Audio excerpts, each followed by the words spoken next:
ಈರುಳ್ಳಿ ಕೆಡದಂತೆ ಹೀಗೆ ಮಾಡಿ. ಮಳೆಗಾಲದಲ್ಲಿ ಈರುಳ್ಳಿ ಕೆಡದಂತೆ ಕಾಪಾಡೋದೊಂದು ದೊಡ್ಡ ಸವಾಲಿನ ಕೆಲಸ. ಆದ್ರೆ ಕೆಲವೊಂದು ಟಿಪ್ಸ್ ಫಾಲೋ ಮಾಡಿದ್ರೆ ಈರುಳ್ಳಿಯನ್ನು ಕೆಡದಂತೆ ಕಾಪಾಡಬಹುದು. ಮೊದಲನೆಯದಾಗಿ ಕ್ವಾಲಿಟಿ ಈರುಳ್ಳಿಯನ್ನು ಖರೀದಿಸಿ. ಕಡಿಮೆ ಬೆಲೆಗೆ ಈರುಳ್ಳಿ ಸಿಗುತ್ತೆ ಅಂತ ಖರೀದಿಸಿ ಆಮೇಲೆ ಪಶ್ಚಾತ್ತಾಪ ಪಡಬೇಡಿ. ಎರಡನೆಯದಾಗಿ ಗಟ್ಟಿಯಾದ, ಒಣಗಿದ, ಮೇಲೆ ಕಲೆಗಳು ಇಲ್ಲದಂತಹ ಈರುಳ್ಳಿಯನ್ನು ಖರೀದಿಸಿ. ಇನ್ನು ಈರುಳ್ಳಿಯನ್ನು ಯಾವಾಗಲೂ ತಣ್ಣಗಿನ ಒಣ ಪ್ರದೇಶದಲ್ಲಿ ಇರಿಸಿ.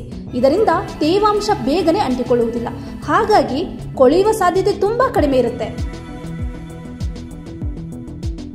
ಮತ್ತು ಬಿಸಿಲು ಬಂದಾಗ ಚೆನ್ನಾಗಿ ಗಾಳಿ ಆಡುವ ಪ್ರದೇಶದಲ್ಲಿ ಒಣಗಿ ಹಾಕುವುದು ಒಳ್ಳೆಯದು. ಒಂದು ವೇಳೆ ಯಾವುದಾದರೂ ಈರುಳ್ಳಿಯಲ್ಲಿ ತೇವಾಂಶ ಕಂಡು ಬಂದ್ರೆ ಅದನ್ನು ಬಟ್ಟೆಯಿಂದ ಒರೆಸಿಡುವುದಷ್ಟೇ ಅಲ್ಲದೆ ಸರಿಯಾದ ಸ್ಟೋರೇಜ್ ಕಂಟೈನರ್ ಬಳಸಿ. ಆದರೆ ಯಾವುದೇ ಕಾರಣಕ್ಕೂ ಈರುಳ್ಳಿಯನ್ನು ಆಲೂಗೆಡ್ಡೆ ಜೊತೆಗೆ ಮಾತ್ರ ಇರಿಸಬೇಡಿ.